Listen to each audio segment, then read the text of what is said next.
From the Crush Studio in sunny Florida, this is the Disney Crush Podcast. And now your two tempests in a teacup, Dave and Toni-Ann. On this week's The Disney Crush Podcast, this is in the wrong park. What Disney attractions, rides, restaurants, etc. do you think are actually in the wrong park, theme-wise? Episode 389 of the Disney Crush Podcast is starting now.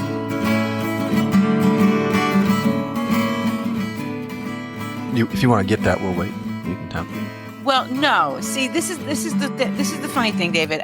Right before we came on, everybody that I thought might text me over the next hour, I texted them saying, please refrain from texting in this group chat for the next hour because I cannot silence my phone today because Dominic is expected to call at any. They don't tell us what time, but we are told that on this certain weekend, your recruit should be calling you. So I'm afraid to silence my phone because I might miss Dominic's call. So I told all of my friends that I am in very chatty chats with. I mean, I have multiple chats, but some are more active than others. So the people in my most active chats, I texted them and said, please, can we just not for the next hour?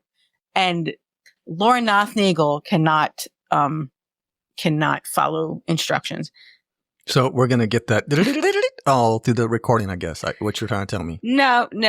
That's okay. That's fine. Hey, Dominic's more important than the Disney Crush, so that's okay. We'll wait on this phone call. Maybe. Yeah. I don't even understand. Her annoying kid sister sleeper cell has been activated by the above text. She said, I just called to say I love you. Okay, stop, Laura. Well, we'll see who else. David. We'll see else who follows directions. No, everybody else got it out of their system because I sent this text like 15 minutes ago. So Holly Fitch, she's charming. She wanted to make sure that it was not just some random podcast I was recording. I said I'll be recording a podcast for the next hour, and Holly said the podcast or some random podcast. So. Because if it's our podcast, then they'll just continue to call. And he's back. Sorry about that. Somehow I dropped out. That's okay.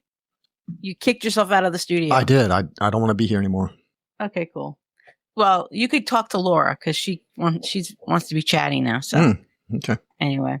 Well, no, I'm not in any of those. All right. Groups, so what? Go. What? I knew that you would be talking to me for the next hour, so I didn't have to worry about you texting me. We're kind of in the same place, right? Kind of, sort of. Yeah. So, you got any news this week, Dave? No, very little news. I know there was, let's see, fire on a plane in the Orlando airport.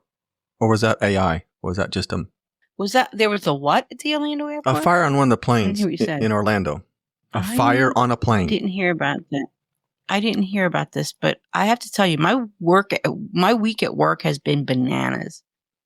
Okay. It's been a bananas week, so I don't really know. Oh, so, okay. So you're telling me you just haven't been you're not keeping up with stuff.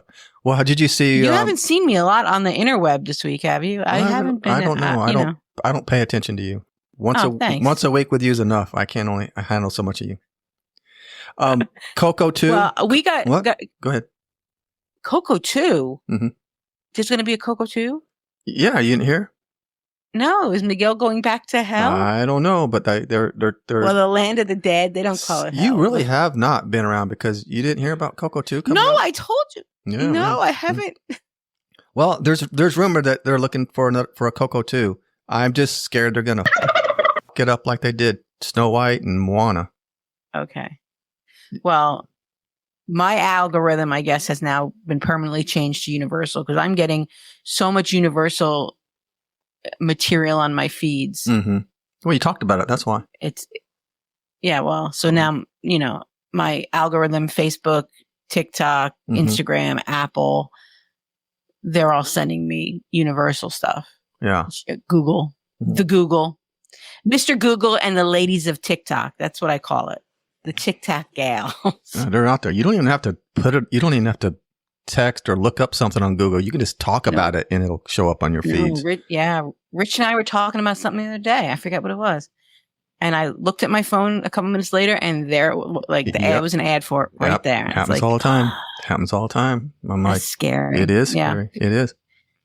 So last week we talked about the VI pass holder days coming to Walt Disney World, and I said, they said they're going to give us increased discounts. But they hadn't said what for, so I just assumed it was going to be for merch. And in years past, it's been for 30% off for merch. It is not. It is not. It is for restaurants, Dave. And this is a really good deal. 40% off at select Disney World restaurants. And they have separated them. There's certain ones that are discounted from May 14th to June 30th, and then a whole nother batch that are discounted from July 1st to July 31st. It's all restaurants that, let's be honest, people aren't clamoring to get to, but there are some really good ones in here.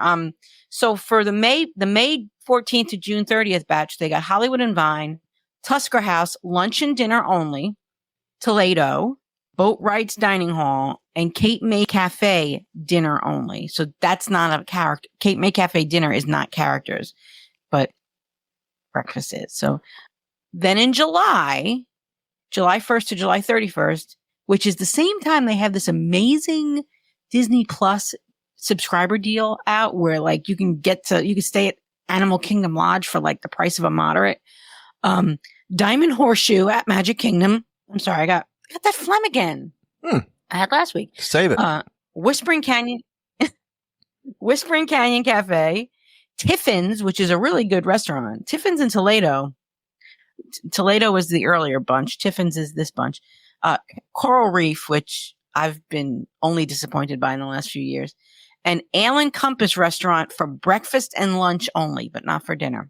These specials are Monday through Thursday. So it's not weekends, but it's 40% off. And there are, in each batch, there's some good ones in there. No weekends? No, Monday through Thursday. Monday through Thursday. But like the interesting thing I found is that Diamond Horseshoe is in this July batch. People love Liberty Tree Tavern. They talk about, hey, we go to Liberty Tree with our family every time we go. They love, love, love Liberty Tree Tavern. Diamond Horseshoe is the same exact menu, the same exact food cooked in the same exact kitchen. And nobody goes to Diamond Horseshoe. They all go to Liberty. Go to Diamond Horseshoe and get 40% off your food. Yeah. In July. So that's the one that I thought was interesting. But you think they're just bringing up all this stuff because of summer's here and they see, and yeah. I don't know. I think it's interesting that July they are giving so much in July. It makes me think that they have nobody booked for July, or they have very low. Yeah, the numbers must be low. The reservations they have on the books already. That must be something going on. Trying to suck us in, trying to get us there. Oh yeah, trying to suck in the pass holders. The VIP lounge will be open May 14th to July 13th in Epcot. That's in Morocco, and 20% off at the Disney select items at thedisneystore.com. 20% off, and apparently there's supposed to be a magnet. They had said last week, but now that's not even on the list of things anymore. And I don't know who the magnet's supposed to be, but maybe it'll be I don't know, Clarabelle. Yeah. It'll be Clarabelle the cow because Jen Pulliam loves Clarabelle. Oh, that'd be cool. Yeah, they're just looking at their bookings, looking at what they got going on, and they're trying to do anything they can to get the crowds in. And plus, they got Universal this summer. That's they're trying to do anything they can to get us in there. I say skip summer altogether. Just skip it. It's too hot anyway. Just skip it. It is freaking hot. Yeah. It is freaking hot. So I think that's basically what I had for news, Dave. Okay. Well, good. Unless you had something else. No. Other than Coco. No, Coco. I'm excited about that one. I'm just hoping, hey, the last couple ones have been pretty bad. So let's hope 1 out of 3 ain't bad. Let's hope the Coco 2, they don't mess that one up. Well, Stitch is coming. I think Stitch is coming. Is it this summer? Stitch is coming? It's coming soon. Coming soon. Let's see how that goes. It looks pretty good to me. I guess we'll see. After all the failures lately, I don't have much hope, but I'll see. I shouldn't be so negative. I should just say, we'll see what happens. Anyway, what now? Well, Disney released packages for 2026 this past week, and included was free dining for kids 3 to 9, but everybody else in the room has to buy the dining package. And, at full price. So 3 to 9, most families have, I'm generalizing here, they have maybe a kid under 9, but then another kid who's over 10. So when they finally do decide to travel to Disney, Dave, because they take your advice and don't take them when they're little, right? Well, no, that's good though. I mean, at that age, they're not eating that much anyway, and then you got to pay full price for them. It's like almost a waste. So give them something. Yeah, right. That's not going to hurt Disney at all. They're barely going to feel that. So it's for bookings throughout all of 2026. Guests staying at one of the Disney Resort hotels will get free dining for their kids 3 to 9 when purchasing dining plan as part of their package for all members of their party 10 and up. So that's interesting. And they also said, and I had to eat my words, that the free water park entitlement will be returning in 2026, but it says the wording is funny, which made me have pause. Coming back in summer of 2026, Disney Resort hotel guests can get free water park admission on their check-in day, subject to availability. That makes me think that they realized to do this, they have to have both water parks open, but they only want to have both water parks open in the summer. So they're saying that if you travel to Disney in the summer of 2026, you will get free water park on your arrival day. Hey, let's circle back real quick to the 3 to 9. So what is free dining 3 to 9? So what does that mean? Like the 1 and 2 year olds, they got to pay full price? Well, no, under 3's never had to pay for the dining plan. So if you go to, or any restaurant really, if you go to Ohana or you go to Chef Mickey's, any kind of buffet, if you've got a kid under 3, they eat for free. They don't pay. But if you go to a sit down restaurant where you order an entree for your 3-year-old, typically you do have to pay. It depends on the server. Sometimes you're expected to share off your plate with that kid. At a quick service, nobody's going to know, because the quick service meals are so big and you can. Interesting. Yeah. So I guess that a lot of 3 and 4 year olds are going to be 2-year-olds, and a lot of 10, 11, 12-year-olds are going to be 9-year-olds. I mean, how they check? Can I see your ID, please? Yeah.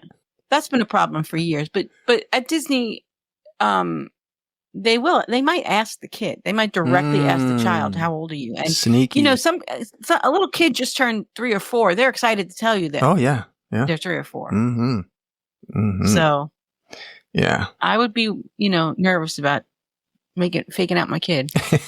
So, yeah, I know. I'm just okay. We can circle right back to where you were a minute ago. Go ahead.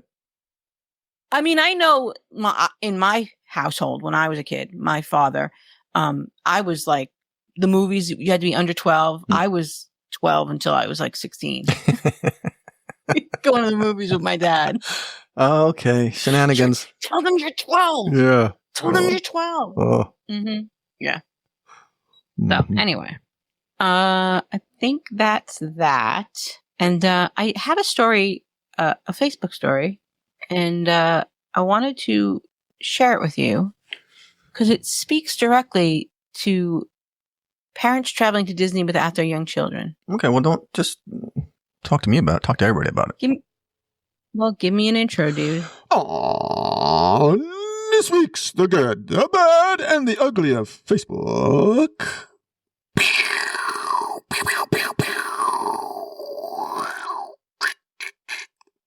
Bing. So I want to hear how you would react to this, okay?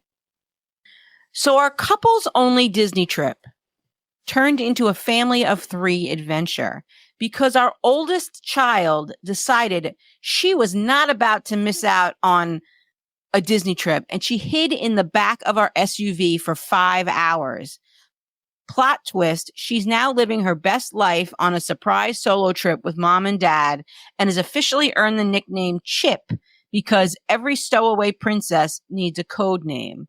Meanwhile, her sister is home fuming and already planning her villain origin story. Honestly, I can't even be mad. That level of commitment deserves a churro. So mom and dad planned Hey, Andy.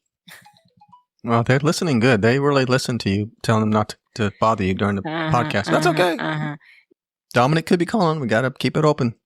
Lines have to be open. Yeah, but Andy's being, and he made me lose my place at what I was reading. So first of all, the parents planned a romantic getaway for 2. The kids, and I had to read the comments to find out more about the situation. The kids are all teenagers. This one is 16. There's like a 17-year-old brother at home and a 14-year-old sister at home. And they were leaving their teenage kids home for a weekend. They live 5 hours away by car. And the middle child, the 16-year-old daughter, said, I want to go to Disney, and hid in the car. And she planned this. Apparently, she made herself a little bed in the back seat. She had they were in an SUV, so there was a 3rd row. She made herself a little bed on the floor of the 3rd row. She must be a little skinny thing, and slept on the floor, like just laid on the floor the whole time.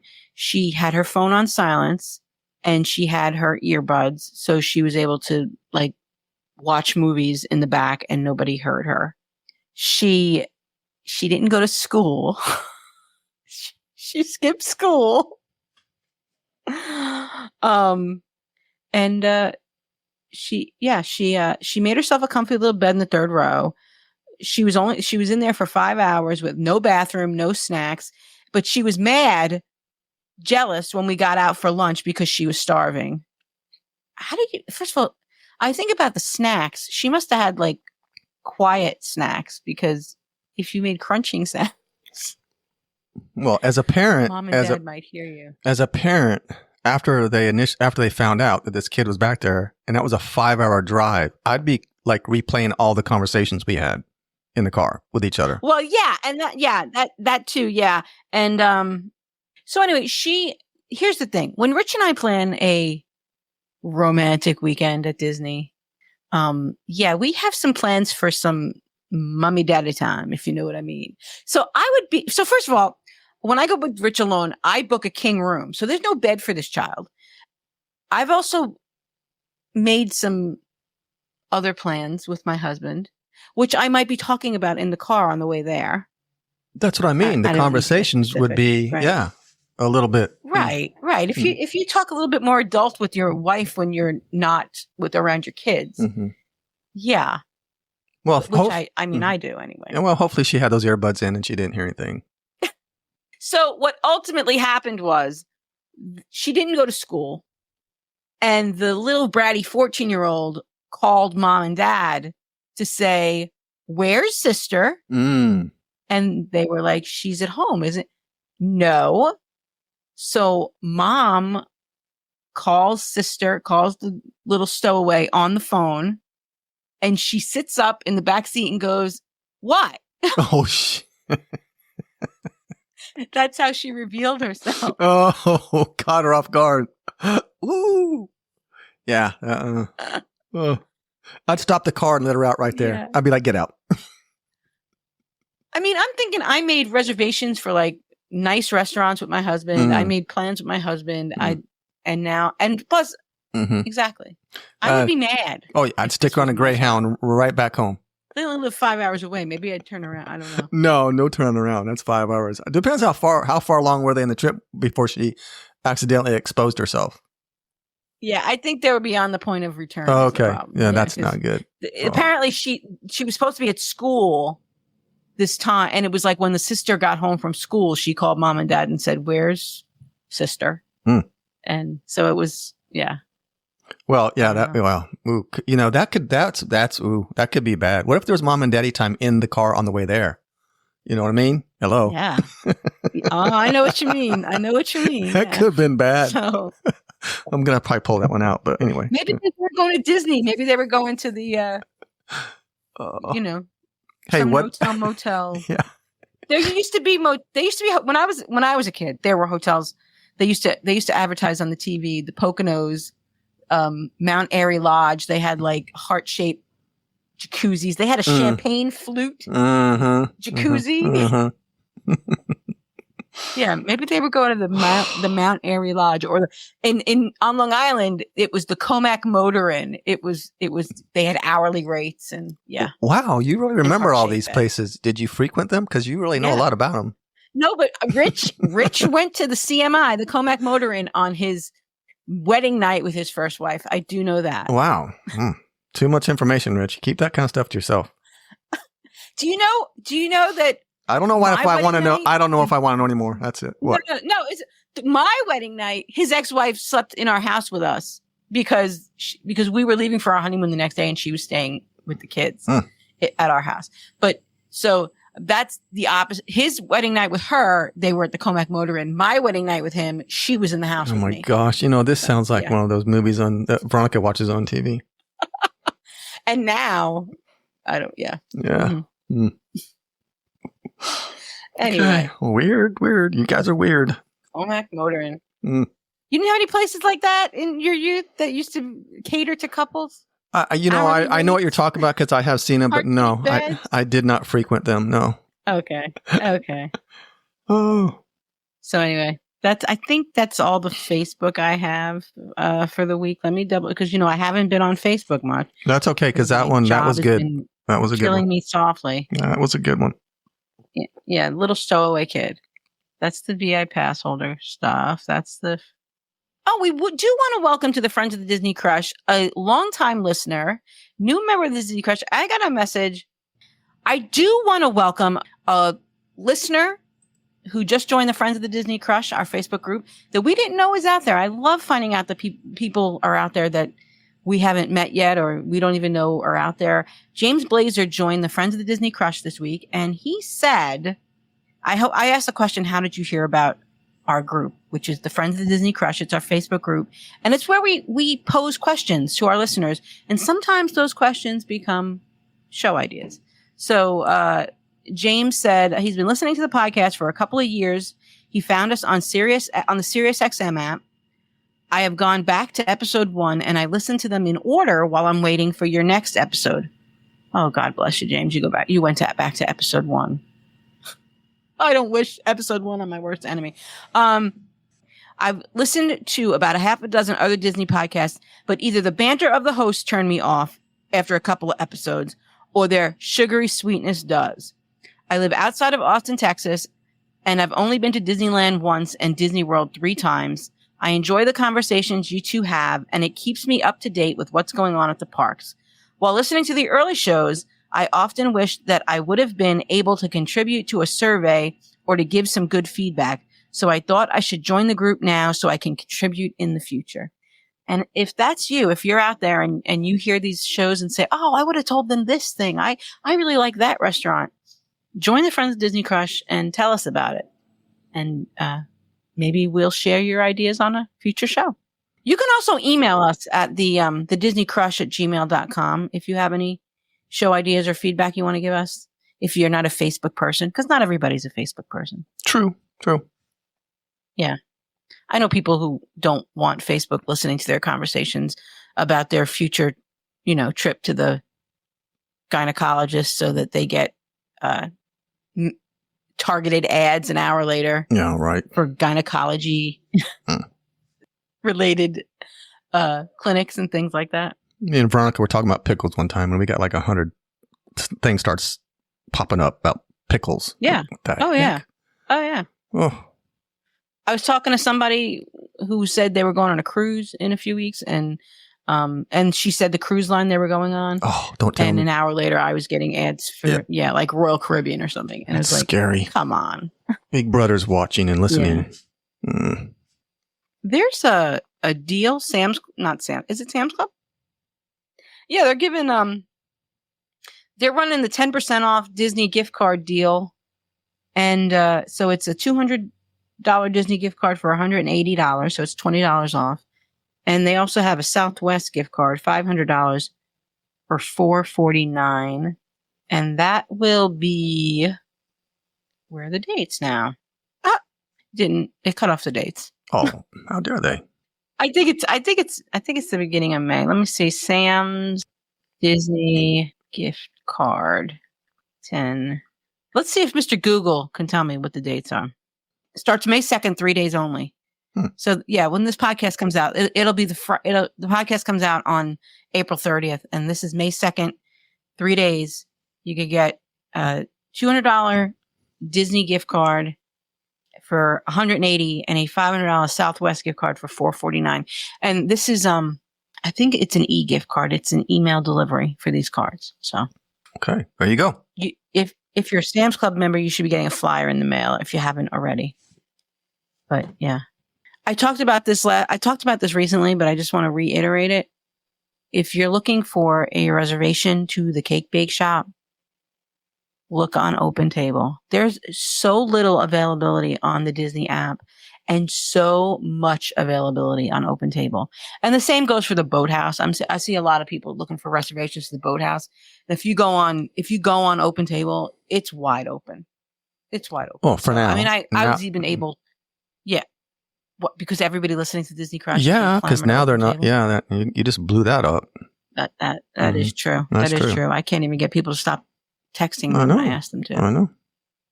That's all I got, Dave. You want to get to our main topic? You want to read what you posted? Oh, the wrong park. What? Rides. Mostly is rides. People talk about rides. No one really said much about restaurants or attractions too much. It's mainly about rides, I think. Yeah. And we'll talk about that here shortly. Yeah. It's interesting because when you think about Epcot, right, there are multiple examples in Epcot of things that, or Epcot history. There are things in Epcot history that wound up turning into other parks.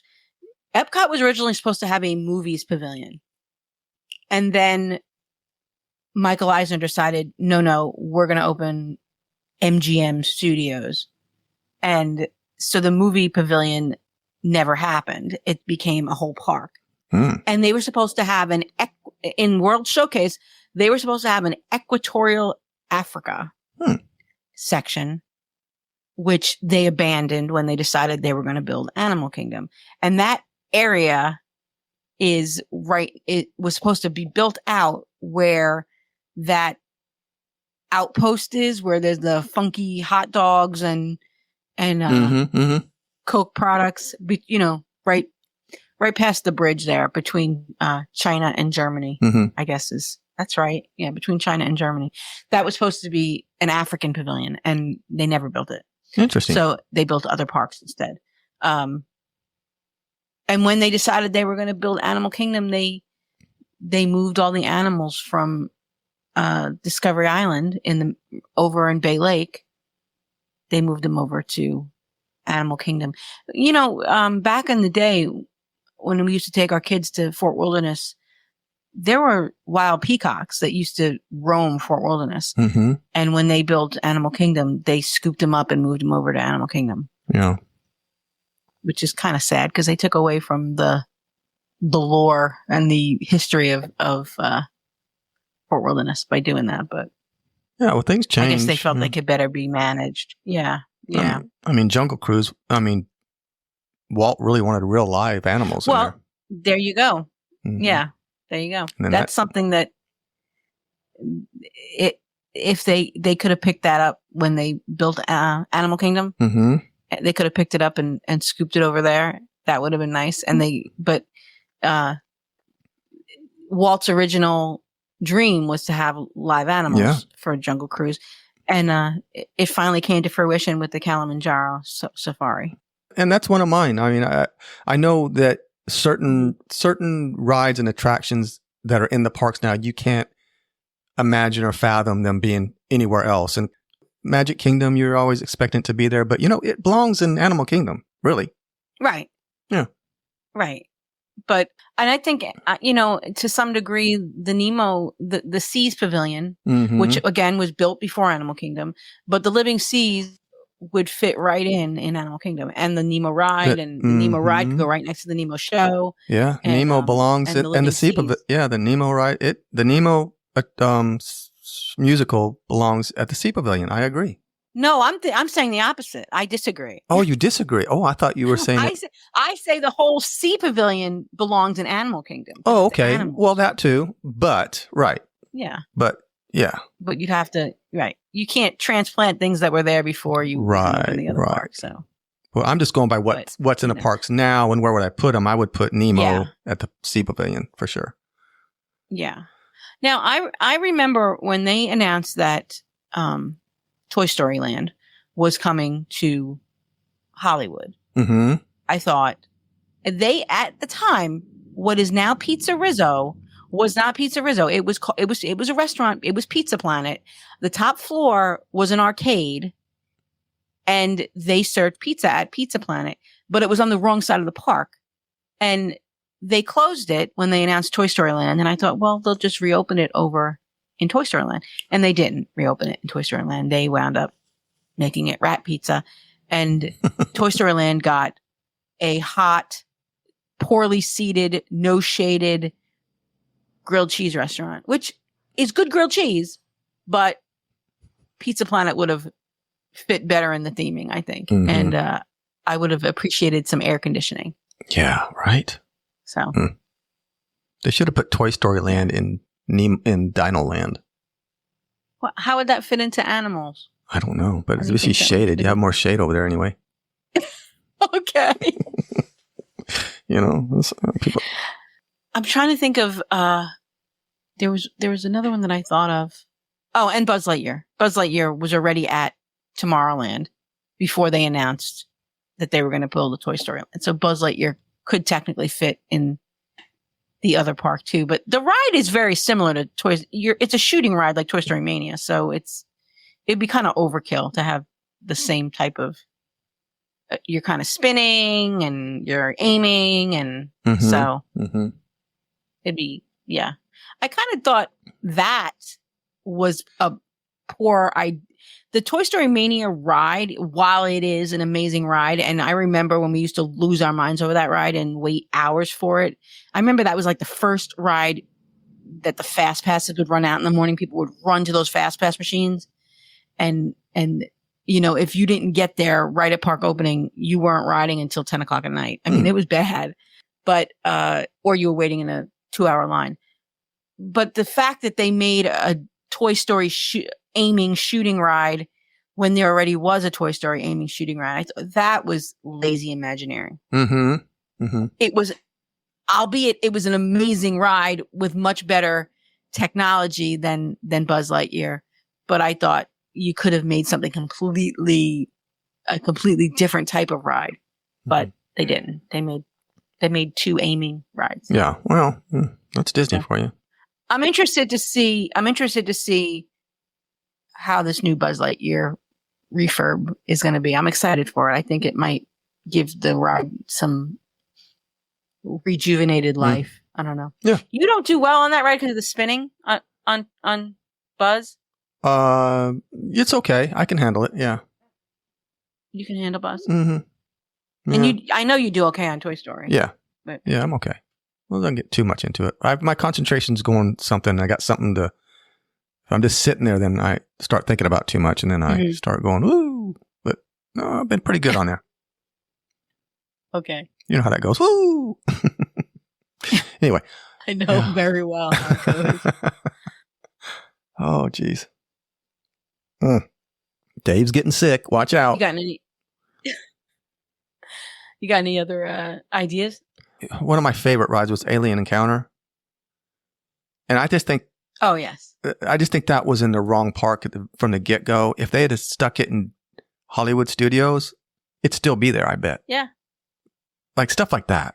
It might fit in better there, especially since there was an alien element in the Great Movie Ride. Right. That's what I mean. I think it would just... And, Hollywood Studios now has become a lot of IP stuff going on there. Like the whole park is IP. And it's kind of segmented. It's kind of, if they had known that they were going to get rid of the Muppets and put monsters there, do you think there would have been a way for them to connect the existing Star Tours to Galaxy? Like, if they had in their minds thought it through and realized that they were going to pull the Muppets out of that corner anyway, they could have shifted Galaxy's Edge over a little bit, maybe, and then it would have been a seamless from Star Tours into Galaxy's Edge. Right.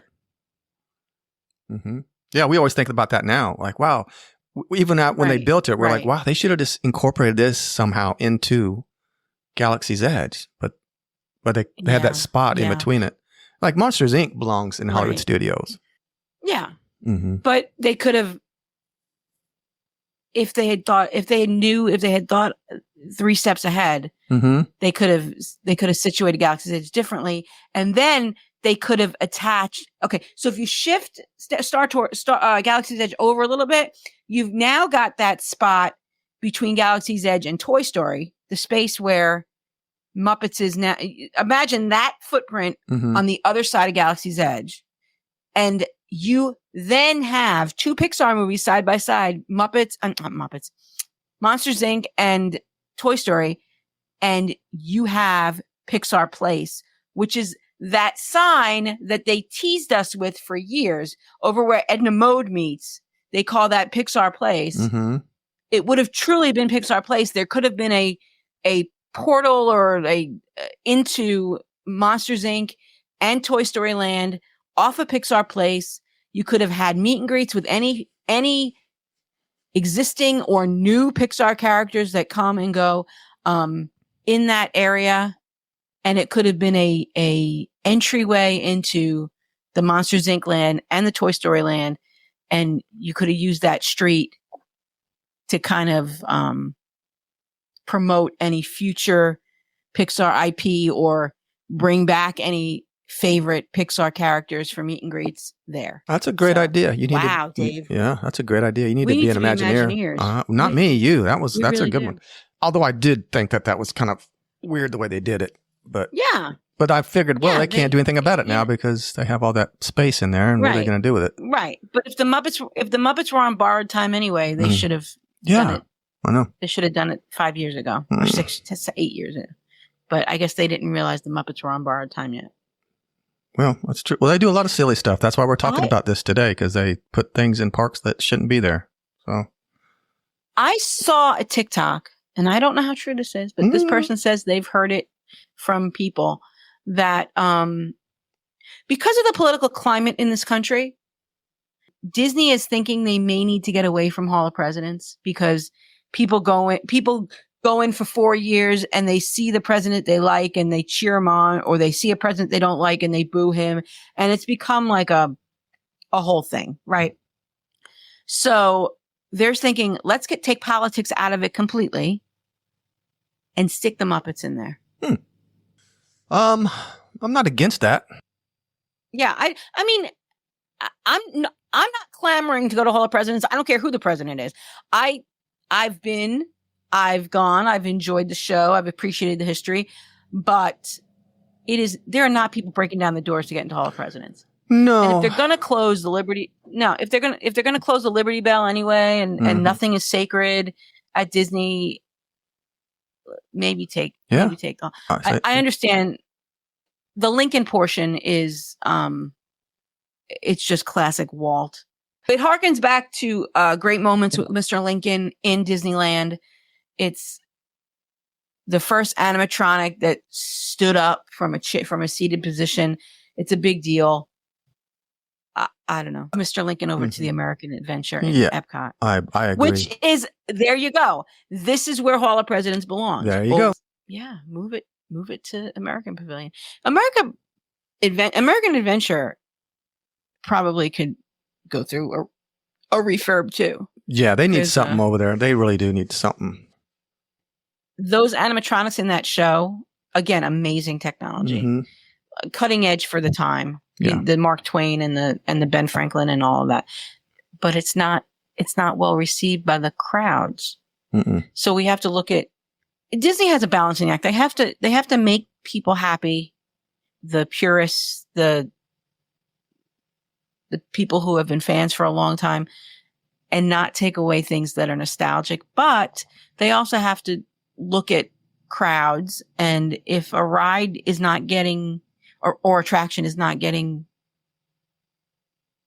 foot traffic, mm-hmm. is not drawing crowds, taking away from the other attractions, making lines long, you want to draw crowds to make the other line shorter. It's all relative. Right. Yeah, well, there's a fine line they walk with. Yeah, there's a fine line that they walk with all this stuff, putting stuff in parks, and who knows? And some of the stuff like Small World and Carousel of Progress. Walt always said that everything changes, nothing's permanent. Well, then, but are those untouchable? I think we even did a podcast. I think we even did a show on that. Untouchables. Is anything untouchable? Yeah, right. And Small World are those untouchable, or can they be like? Okay, here's another one. I think that Small World belongs in Epcot. That would be awesome. That's where it belongs. If they moved Small World to World Showcase. Yeah. That would be, if they could put that in the American Pavilion. See? That's what I'm talking about. No, Small World would be awesome in that. And in Disneyland, Small World there's IP in it. There's if a movie takes place in a certain country or culture, they've put some of those characters in there, like Alice in Wonderland. Mm-hmm.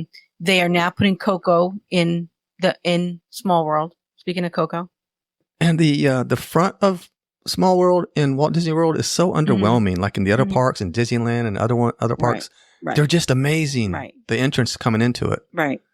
But this is like, Walt Disney World is like, Oh, I'm sorry. That was I just got a notice from Hanover. Tell Toni-Ann the higher ups want to talk to her about being an Imagineer. Okay, good. Here you go. Cool. See, there you go. Yes, call me after the show. But anyway. And along with Small World, if we're moving stuff over to other parks, this might be controversial, but the People Mover, that belongs in Epcot too. Yeah, I think that would be really cool because that was part of Walt's original idea for the experimental prototype type community of tomorrow. Mm-hmm. That People Mover was supposed to get people around in that community. Mm-hmm. So that would be cool. And I would love to have that as transportation encircling the park with a couple of different stops. Yep. So you didn't have to do the Epcot Death March. Mm-hmm. How cool would that be? See, it's just I could get Rich to the park. He would go. He'd be on the People Mover along with Tori and me because I love that. Like you could have a stop on like over on the Guardian side, or you can get off and on there. You could have a stop over kind of by where the Equatorial Africa should have been, because that way you can, and then another stop over by the International Gateway, and then another stop on the Soarin' side. Mm-hmm. And that would have been, you would have 4 stops, and it would fit right in. It would be perfect. Exactly. Right. I don't know. Sometimes they just do dingbat stuff. And they could theme the stations to fit in with whatever country. My gosh. See, you really need to be an Imagineer. See? Yeah. I know. Yeah. I know. And like Minnie and Mickey's Runaway Railway. I mean, I know why they put it there because it was cost-wise probably, and they could fit it in there. Yeah. But that belongs at Magic Kingdom. I would love that to actually be kind of in the hub area of Magic Kingdom. Yeah, it belongs. Somehow. It belongs there somehow. I think they don't that Tomorrowland Terrace area, and there's the bathroom there where they have that area there. They could have knocked that down and put a ride in there. Yeah, and so kept it in, or they could have made it right when you walk in where Tony's Town Square is. They could have done it there, pushed back, and because what do they have there now? A meet and greet with Mickey? Yeah. But you're true. Right. You're right. But gosh, they just missed the boat with that one again too. I've talked about it many, many times that when anybody says Minnie's Runaway Railway. I don't know if anybody loves it or they're trying to rope drop it, but it's like, oh, it's good. It's good. I like it. It's okay. I think that they should have put more into it. They should have, it should have been another Guardians of the Galaxy. It should have been another Flight of Passage, another Rise of the Resistance. It should have been so big, so amazing that it just blew you away with the technology and what they did to it. But they they missed the boat with that one. They could have, that should have been like their signature ride. Mickey's first ride, Mickey and Minnie's first ever ride in any park. They should have just, spent $1 billion and made it just like the most amazing ride ever in Magic Kingdom. So let me tell you, right now it is 10:30ish on a Saturday, and there are still lightning lanes available for it for like 2 hours from now. So, it's not that demanding. Like, okay, no, there's a ride right now, lightning lane available for like Star Tours. Wow, there's even single pass available. You know what I found interesting? I have come to find out, because I've been watching lightning lane run out times in preparation for this Main Street 16, where we're raising money for the Dream Project, which is a foundation that supports Make-A-Wish. Last week, I owe you an apology. Last week, I said Make-A-Wish, and you said, but Toni-Ann, you said Give Kids the World. And I said, no, I didn't. Yes, I did. I listened back. I said Give Kids the World no less than 3 times. I questioned myself. I questioned myself because I'm like, am I going crazy? Or no, you're not going crazy. I misspoke. Okay. No, so it's Make-A-Wish. It supports Make-A-Wish, but a lot of those Make-A-Wish kids wind up going to Give Kids the World. Make-A-Wish and Give Kids the World work in conjunction with each other. So my head just was someplace else.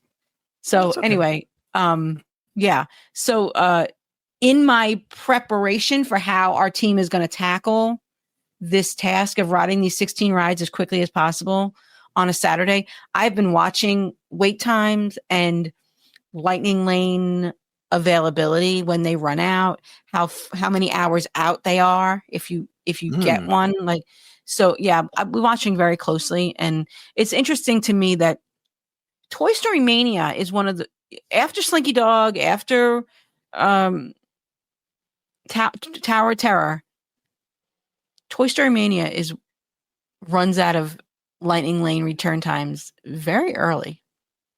You can sometimes nab one later in the day, but it's one of the most sought after lightning lanes. Slinky Dog is the hard one to get at Hollywood. Luckily, we don't have to ride Slinky Dog as part of our challenge, but we do have to ride Toy Story Mania and Alien Swirling Saucer and Mickey and Minnie's Runaway Railway, which is where we're trying to come up with strategy, and that's come into play. The fact that Toy Story Mania's line gets longer faster, and they run out of lightning lanes faster than Mickey and Minnie, which is surprising.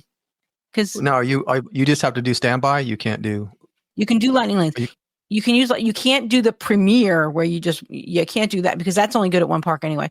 You can't do the premiere, but you can do lightning lanes, you can do single lightning lanes, and you can do premiere multi-pass lightning lanes. So we're trying to figure that out too, because Rise of the Resistance is one of the rides we have to ride, and Flight of Passage is one of the rides we have to ride. Those are both single pass, but does it pay to buy flight? Because there's all strategy about what time the park opens, and is it quicker to just ride it than to try to snag a lightning lane? Yeah, it should be interesting. Strategy. Yeah, there could be a lot of strategy. You can get a team together of up to 4 of your friends, or even people you don't even like, and run around the 4 parks and raise money for the Dream Project, Lou Mangello's foundation that raises money for Make-A-Wish. And there is a link to both of those things on the Friends of the Disney Crush group. Where were we, Dave? No, I was just talking about how interesting it is that these rides, Mickey and Minnie's Runaway Railway, is not as popular as Toy Story Mania, which is a really old ride. Just like Snow White. I know, don't get mad. I'm talking about Snow White again, but the very first full-length animated feature from Disney. I mean, that was another one they should have blown out of the park, and they just missed the mark on that one too. It seems like. I don't know. I haven't seen it. I could be wrong. Could be amazing. I want to tell you something. Okay. Wait. What's the name of the movie? Jason Statham movie that was #1 over Snow White. It was called Working Man. Is that what it's called? I think. I have no idea. I'm surprised you don't know. The Jason Statham movie that we talked about a few weeks ago that outperformed Snow White is now out on digital. It's you can watch it at home. You can. So the other night, my husband said, "Oh, it's a Statham movie." Oh, and he watched it, and I didn't watch it because I had a lot of work to do. He said to me, I come in the room and I'm like, so he goes, "It's not as good as The Beekeeper. It's not as good as The Beekeeper, and it beats Snow White." Oh my God. And The Beekeeper, I love Jason Statham, but I can admit that The Beekeeper was not a cinematic marvel. No, it was not. It was not a cinematic marvel. He's not winning any awards on that one. So if this movie was worse than that, oh, poor guy. Well, he's not eye poor guy. He had the #1 movie. He had the #1 movie in America for several weeks. Well, it beat out a Disney blockbuster. Toni-Ann's eye candy. He's #1 for a couple weeks. Oh man. But yeah. Oh. I just love Transporter, the original Transporter. Yeah. I bet you do. Let me ask you a question. Guardians of the Galaxy is where it should be? That might fit better in either Hollywood or Tomorrowland. Yeah, I say. I don't think it belongs in Epcot. They try to say, "Oh, because Peter Quill went to Epcot before he went to space," but that's lame. That's lame. I don't think Tron belongs there. That belongs at Hollywood Studios, I think. But you can argue that it's okay in Tomorrowland, but I don't see any reason. Kinda, I guess, maybe. Well, let's just say the Tomorrowland Speedway does not belong in Tomorrowland. It's gas guzzling, slow. I don't know. They could have themed it differently. They could have and put it someplace else. Or just refurb it. Do something with it. I don't know. I don't know. Kids love it, but I know. And there's always a long line there too. Not so much anymore. No? Let's see. Saturday at 10:30. What time is the wait for Tomorrowland Speedway? Wait times. Magic Kingdom. Apply. Who's texting you now? It's Hanover. She hasn't called yet, Dave. It's a 5-minute wait. And there's lightning lanes available immediately. It's 10:32. There are lightning lanes available. Oh, for 10:45. So 15 minutes out. Less than 15 minutes out. Okay. So yeah, it's not as popular as it was when our kids were little. It was always 40 to 60 minute waits. Yeah. I think kids today are just too jaded, Dave. They don't want to drive the it's in a track. They're like, man, come on. But you know what? That should be telling to Disney. They're like, well, 5-minute wait on a Saturday at 10:30. Maybe it's time to get it out of there. Well, yeah, but they got to think about the long-term effects of them doing that kind of construction right there in the middle of everything. I think this is my prediction. When Cars Land comes to Magic Kingdom, they will get rid of Tomorrowland Speedway. This is my prediction. Or they just put different cars out there, like the Cars, or do something, refurb it. Well, they can't put cars there because they're building Cars Land. And people talked about putting Sugar Rush in there, which is the ride from Wreck-It Ralph. But Sugar Rush cars are faster than whatever they got going on in Tomorrowland. They could just make them all little tow trucks or something. Well, then it would be Mater, which means it belongs in Cars Land. Well, I know, but it's just crazy. I know. Just get rid of it. I really think I think that Cars Land opening, and I saw this in somewhere when we first talked about Cars Land coming. Somebody had said that Cars Land opening in Magic Kingdom will also serve as an excuse to get rid of the Tomorrowland Speedway, which nobody likes and everybody thinks is out of place. So it is. Yeah. Well, I guess we'll see.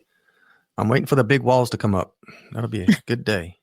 It won't be so bad having the walls right there, because no, I guess not. Yeah. But I don't know what what they put in its place. Do they expand Tomorrowland or do they expand Fantasyland? Well, Tomorrowland, that whole Tomorrowland needs to be refurbed. That whole area. Well, that's my least favorite land in all 4 parks. So yeah, but they need something to jazz it up over there a little more. I guess they'd have to make it a Tomorrowland attraction because it's across from Cosmic Rays. So they couldn't make it a Fantasyland attraction. Yeah. I don't know. Well, I saw a post where somebody got, it was a mug or something that they got, and Sunny Eclipse was on it, and they were like, what is this? We know everything on this mug except we don't know what this is. And it was like, it's Sunny Eclipse, you noob. What? Wow. They are a noob. Go ahead. What were you going to say? No. I got another one. How about the Frozen sing-along? The Frozen sing-along should be in the Norway Pavilion. Yes, next to Frozen, exactly. Or in Tomorrowland. Either, with the princesses. Yeah. Either way, but yeah. They can put something new in Hollywood that's more related to movies. I mean, the Frozen sing-along was, at the time, it was referring to the number one Disney movie at that time that kids were clamoring. And I think they had to put it in there to draw crowds, because if you'll remember back in the day, Frozen was so popular that there was a meet and greet with Anna and Elsa in Fantasyland in Magic Kingdom that had 5 and 6 and 8 hour waits to meet Anna and Elsa. That's how popular Anna and Elsa were at that time. So by putting that show in Hollywood and Olaf meet and greet next to it, it kind of drew some of those people over to Hollywood. And then putting the Frozen ride in Epcot drew some of those people to Epcot. And now it's years have passed and it's still popular. Frozen is still very popular. But not as popular as it was. I remember every kid was singing "Let It Go" and wearing Elsa dresses to Walmart, and yeah, that's a smash. That was their big smash hit. Yeah, and it is it's a people leader over there too. So that takes up a lot of people. Yeah, which is good, thin out the crowds. What new show they could put in there in its place? If you're saying it's time for Frozen for the show to go completely. I'm trying to think. I mean, if they could move it, that'd be great. But they're not going to move it. But they could put something else there. They could do all kind of stuff, a different kind of show there, some kind of Star Wars show or. Yeah, in the past, it was the American Idol experience. I don't think there's a TV show right now that is as, what's the word I'm looking for? American Idol, when it first premiered, everybody was watching. You could talk to anybody at work. Hey, and we all knew who Kelly Clarkson was and Clay Aiken and all those people. And now American Idol, it's still on TV. Don't ask me who's won it in the last 10 years. I have no idea. Yeah, we used to watch it all the time, but we haven't. Right. I don't know a show that gets that universal audience. Like the first couple seasons of Survivor, everybody watched. The first couple seasons of American Idol, everybody watched. I don't know that there's a show right now that has that pulse on American culture. I mean, you can't, Oh, Survivor's pretty big still. And so is American Idol. I mean, yeah, but if I talk to a lot of people about Survivor, they don't know what I'm talking about. Well, I don't know. It's not like it was first. No, but I'm a big fan. I've been watching since the beginning, since the very first show. Yeah, I know, but But do you remember at the time it was like this cultural icon that everybody knew who Richard Hatch was? Oh yeah. So yeah, it's just not that anymore. Yeah, I know. Yeah. And I don't know that there's a show like that everybody's watching and talking about. Like this year on Survivor, now it's an 1.5-hour show instead of an hour, which is really cool. Yeah, they've upped it, which is really good. Mm-hmm. As a big fan of Survivor, and Big Brother. We were big fans of Survivor and The Amazing Race. I loved The Amazing Race. I actually based my winning when I won that game on the Diz boards, when I won that big trip. That was my idea. Was I did like an amazing race around Walt Disney World. We used to watch Amazing Race all the time, and now we really don't watch it anymore. No. Mm-mm. I don't know. I don't know what else they can put in that place in the Frozen sing-along. And everybody's out there going, I can't believe Dave has gone this long in the show and not talked about Journey of Water. Moana, Journey of Water. Yeah. Mm-hmm. Yeah. But it's just kind of weird. I think Disney could have gone, they decided to go Tropical Americas in that section in Animal Kingdom. They could have gone Polynesian in that section. They could have done Moana. They could have maybe put some Lilo and Stitch in there. And because Lilo and Stitch are still very popular. Stitch is still very popular. Love him or hate him. A lot of people love him. Yeah. And there's not much a couple of years ago, there was so much Stitch representation. He took over the Magic Kingdom and he toilet papered the castle. But Stitch is still very popular and he doesn't have much to speak for. I think he's more popular than Nemo, who has a ride and a show. And so, yeah. Oh, I agree. Yeah, Stitch is way more popular than Nemo. They could have put a Polynesian section in, and they still can. Maybe they could put it somewhere else. That would be really cool. There's a lot of land over there at Animal Kingdom. Mm-hmm. So, yeah. Yeah, but to me, Journey, it's just so out of place. Just, I don't know. I mean, it's fine. It's there. And we got to put up with it now, but it's just, Animal Kingdom would have been the best place for it. And you would have been able to hide it better. It is jarring seeing Spaceship Earth behind it. It is kind of. It is. It just takes away from it all. They have the ability to cover that up. But then you see the backside of it from Spaceship. So I don't know. It's going to be interesting because they're going to be opening that lounge at the back of Spaceship Earth, which is going to be kind of overlooking it. So I don't know. But, that goes back to Disney.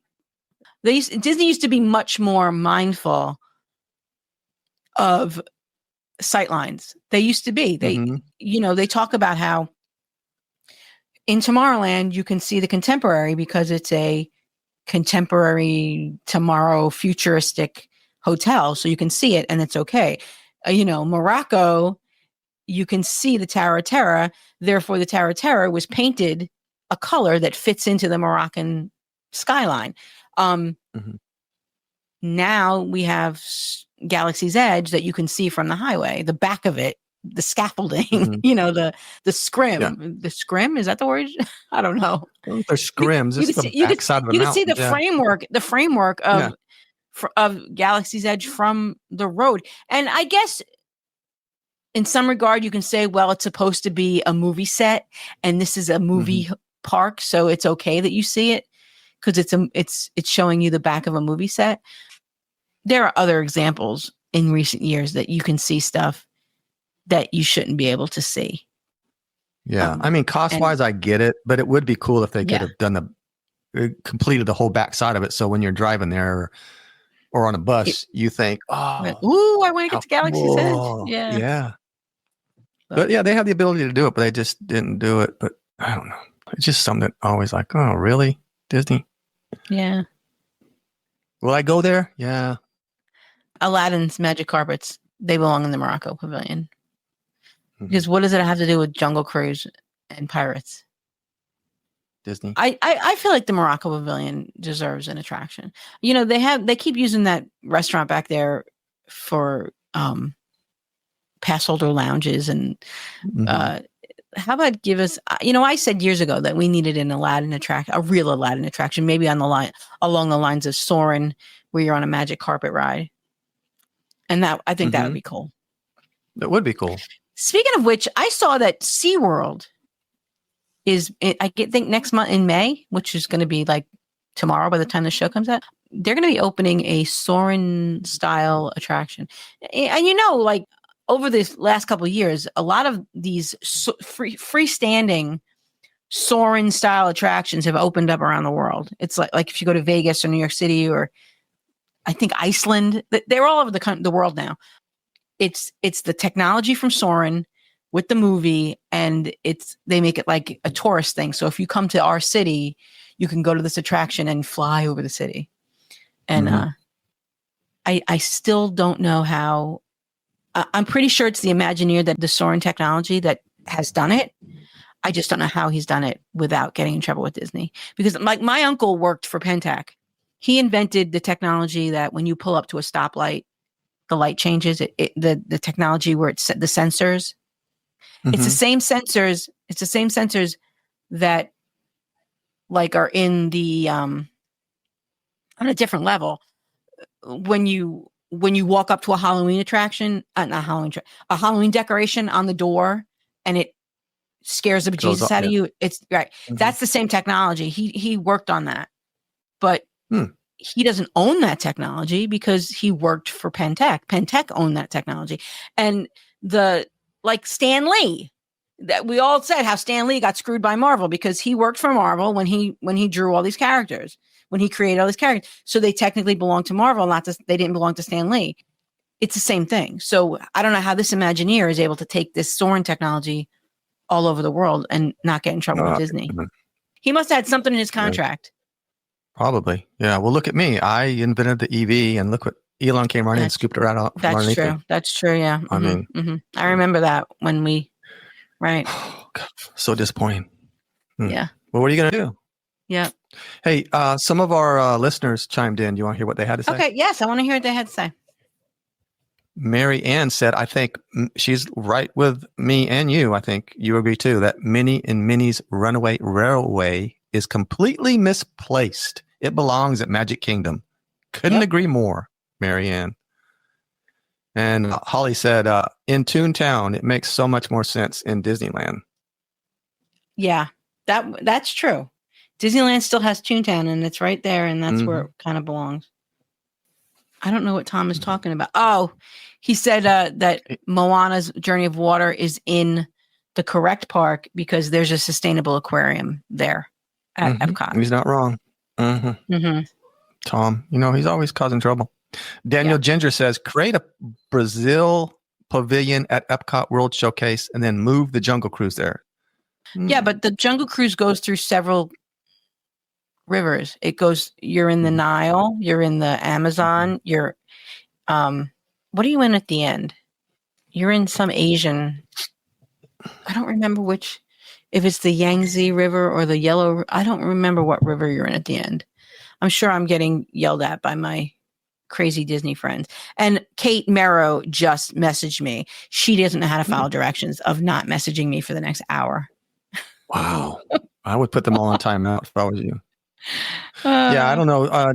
Daniel, I think it should be in Animal Kingdom. Jungle Cruise needs to be in Animal Kingdom. Yeah, I think it would go better in Animal Kingdom. Luke Barnett says he gets why Moana's in Epcot, but at first I couldn't understand it, why it wasn't in Animal Kingdom. And it would be more at home in terms of aesthetic, but there are no animals. So there's going to be no animals in the Indiana Jones Tropical Americas ride either. Well, I mean, there'll be snakes probably because Indy loves snakes. I know Luke. Yeah, Luke's with the Disload podcast along with Kevin Carsell. He's in cohorts with Kevin. Yeah. Yep. Kevin's right in there with him. Jason Svoboda Tomorrowland Speedway should be in a fun spot park in between the Twirl and Hurl ride and the deep fried Twinkie stand. He's not wrong.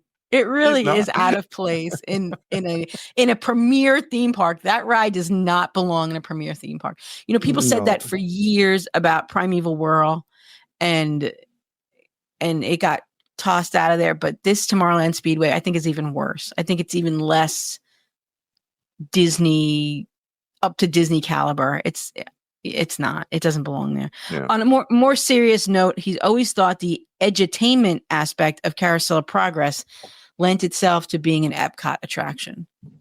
I get that. Mm-hmm. Well, you know, back in the day, the original Epcot attractions, the World of Motion, which is where Test Track is, and Horizons, which is where Mission Space is, those rides were very Carousel of Progress feeling, the feeling of those rides. So Carousel of Progress would have fit over there on that side at that time, but unfortunately, it would probably be long gone now because those rides are long gone, you know? Mm-hmm. So yeah, we need to do a show about what we would put in a park of extinct attractions. If we were to build an extinct attraction park, what goes in there? Oh, that would be fun. Mm-hmm. Yeah. Yeah, because a lot of good ones have gone. Oh, yeah. Bye-bye. All right, Toni, that was fun. That was exciting. That was a good theme. Thank you for thinking of it, because I've been so busy. I haven't been able to think about this. I know you have been very busy. What is this, a podcast? What is this? What is this? I don't have any idea what we're doing.